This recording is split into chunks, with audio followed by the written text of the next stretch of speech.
Okay, so today we will take a look at simultaneous rotations. Simultaneous rotations. You already know simultaneous motions of several bodies that we were talking about before, and today we will take a look at the combined motion or simultaneous motion when all the motions that particular bodies on the mechanism perform are rotations.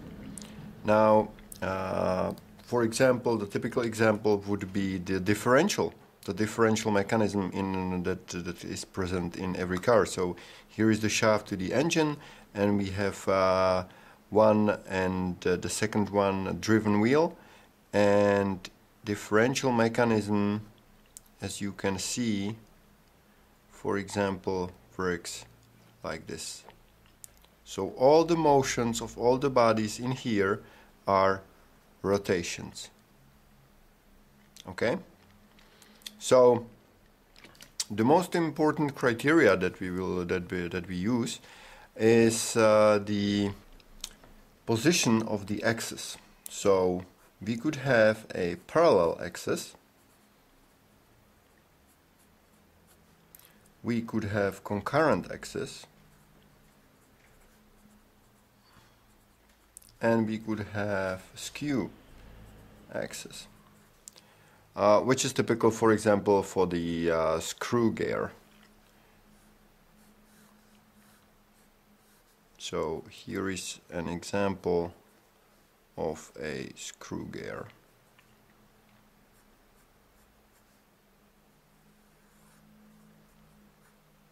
So if this is body number 2, this is body number 3, so here is the axis of rotation, 2 with respect to 1, and here is the axis of 3 to 1 motion. Now, as the name already suggests, simultaneous rotations, all the analysis is based on combined motion. So we will use combined motion analysis, where the absolute or combined motion is the carrying plus relative motion, and in this case all these three motions are rotations. So let's take a look at a very simple example where we will have two bodies and that will be the simplest case, the parallel axis case. So we will have body number 2 here, and on there we will have body number 3. So this is the frame, body number 1. This is the fixed coordinate system, x1, y1, and in here, so the body number 2 is connected via rotation joint to the frame. Here we will have the x2, y2 coordinate system, and its center is at the rotation link between the body number 3 and body number 2. So these coordinate systems are rotated by this angle, which is phi 21. That's the angle between the fixed axis and the first body that is not fixed, in our case body number 2. And here is the relative angle phi 3, 2. Okay, we can put vectors in there, and it should be obvious that this angle, we can write it down in there, will be the angle between the fixed frame and the body that we are investigating, that is actually performing the combined motion. Therefore, the the angle phi 3,1 has to be phi 3,2 plus phi 2,1. Now this is our carrying motion, this is our relative motion. Okay? So if we take a look at the angular velocities, then the omega 3,1 is time derivative of the phi 3,1 angle according to time, and we will get the time derivatives of the time change of the angles phi 3,2 and phi 2,1, which will give us omega 3,2 and omega 2,1. So these are the carrying and relative angular velocities. And in this case, but be sure only in this case of the parallel axis, also we can calculate alpha 3,1 using the same time derivative as alpha 3,2 plus alpha 2,1. Now this is the case only when the axes are parallel, because the unit vectors, the E32 and E21, so these are unit vectors of those angular velocities, are the same, right? They are perpendicular to the xy plane. Now if that wouldn't be the case, then we would have some other angular acceleration component that we will get into later. However, in general, we can conclude that the omega of the combined motion or absolute motion is omega carrying plus omega relative. So this is a vector summation. Okay, we can also put this into the matrices, but that would be pretty simple. Now let's take a look at the concurrent axis example, and that would get a little bit more complicated. So let's make a very straightforward example of the body. Okay, I'll try to draw it properly. Okay.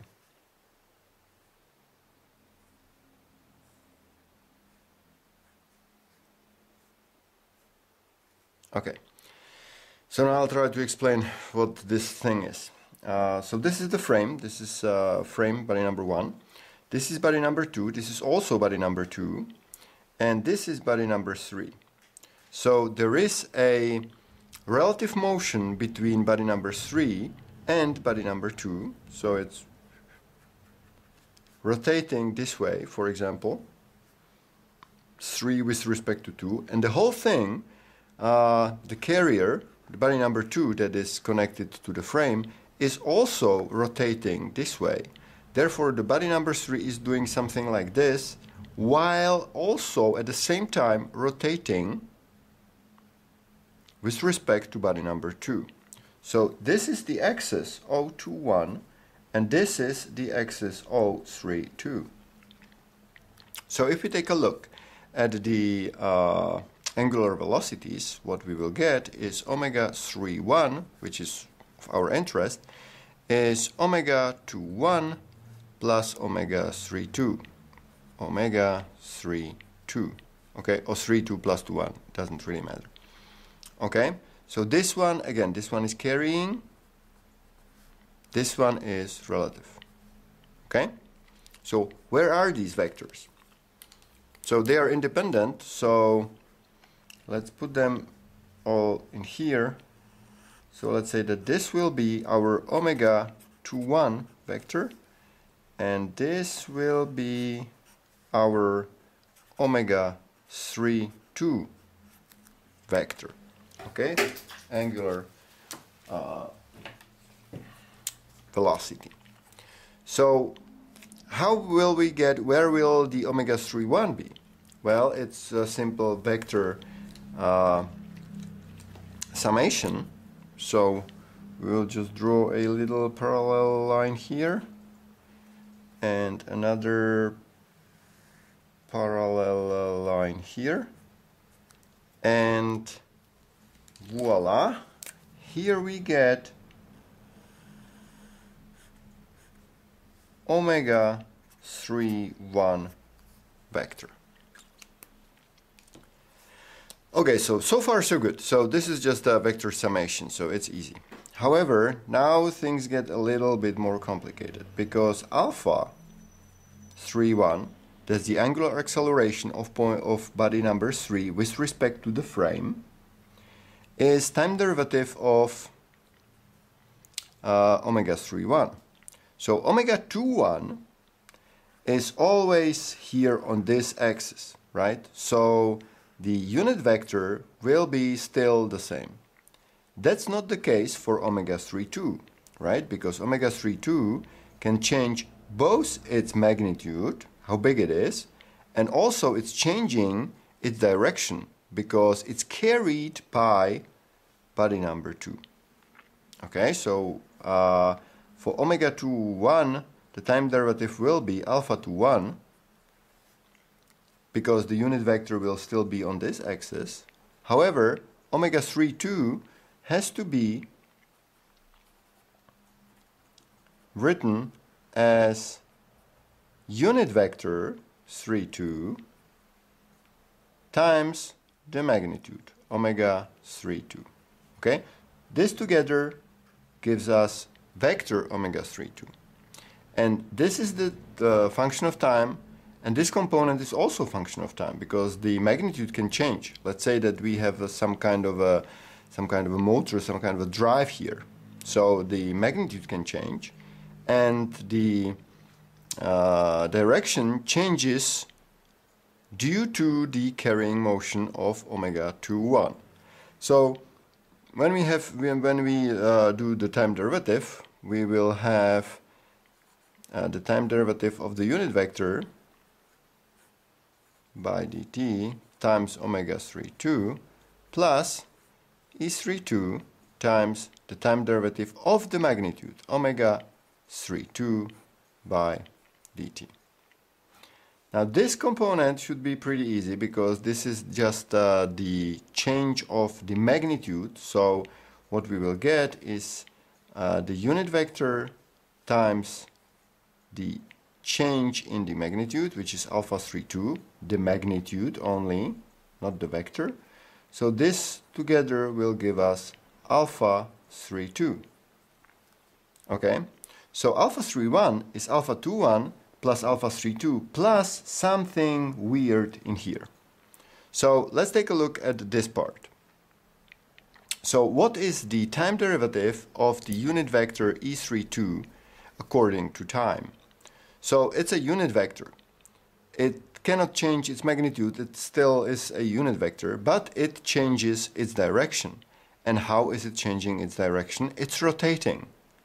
Now, if you remember the vector equations for rotation, it will be the omega times the position vector.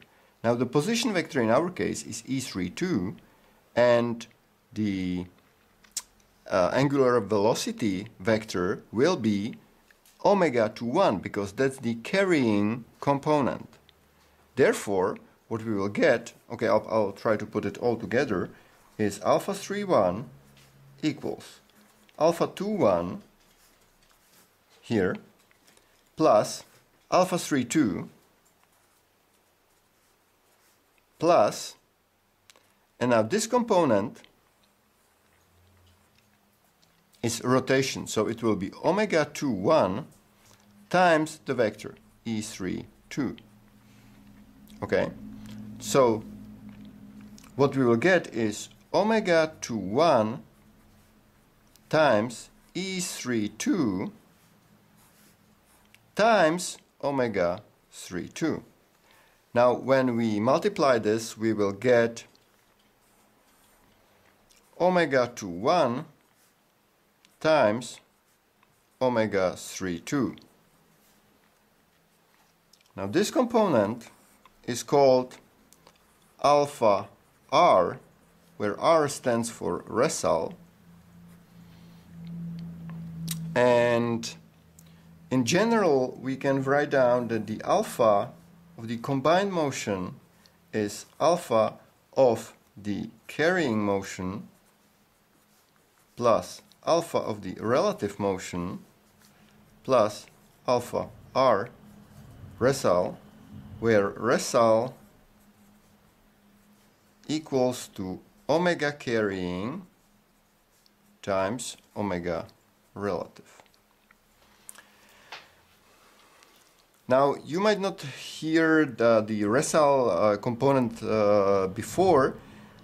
In other countries it's more commonly connected with the gyroscopic torque, where but that's dynamics, okay? But just to be sure that you will know what I'm talking about, the gyroscopic torque equals the moment of inertia of the body, in our case that would be body number 3, times alpha r vector.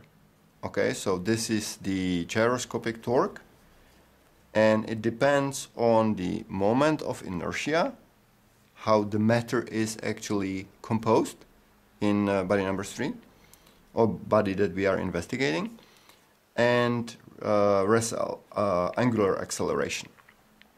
So if you want to calculate a flywheel properties, this is what becomes important. Okay, so this is important formula. All right. Okay.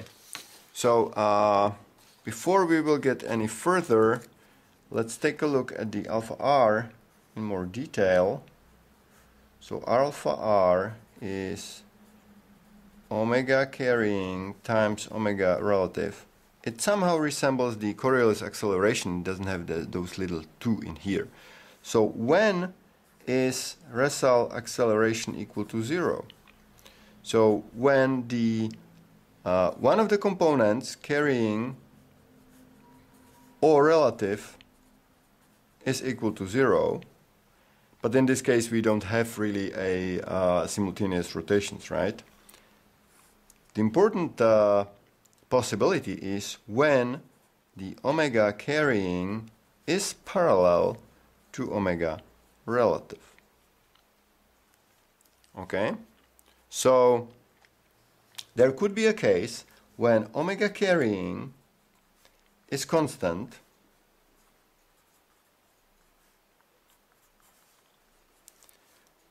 omega relative, okay, the magnitudes only, of course, is constant, some different constant. Therefore, the alpha carrying equals to 0, alpha relative equals to 0, but the Resal acceleration could be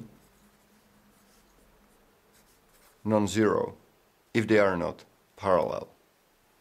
Okay? All right. So now very simple example of such a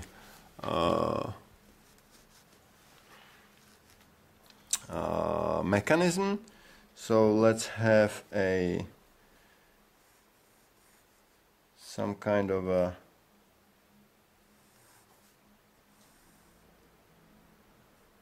body here.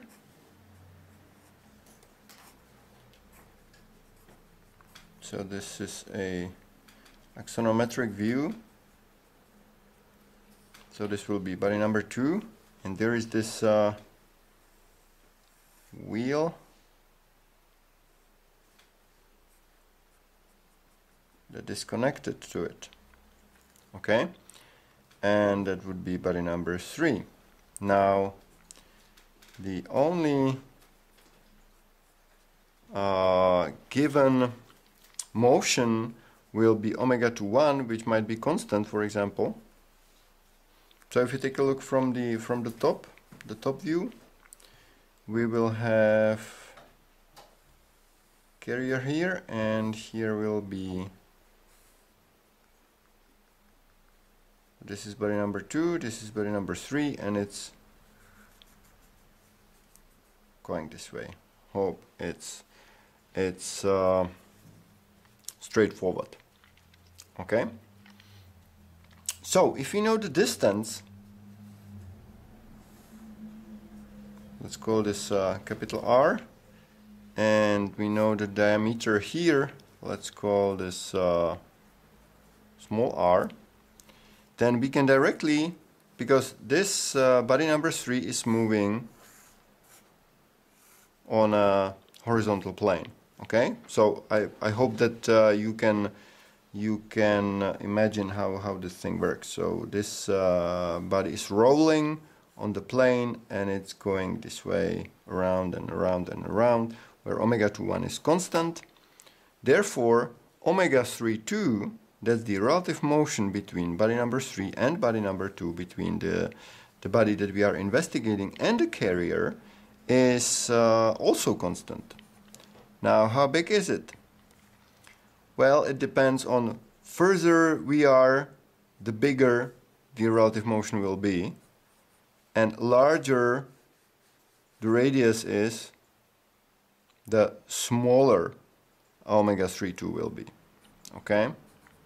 So we can directly calculate the magnitude of omega 32, and the only acceleration, so alpha 21 will be equal to 0, alpha 32 will be equal to 0. Why? Because these are constant. Okay, if this is constant, this is constant, and this is constant, then omega 32 also have to be constant. Okay, so the only component that there is of the alpha 31 is alpha r, the Resal acceleration, and that would be omega 21 times omega 32. Okay, so omega 21 goes this direction, omega 32 goes this direction, so the result, alpha r, is perpendicular to the plane, to this plane.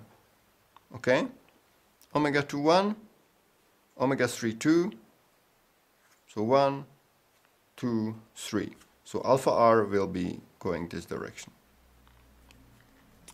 Okay, so that's the introduction to the simultaneous rotations, and in the next part we will talk about the planetary gears. So that will be the next part.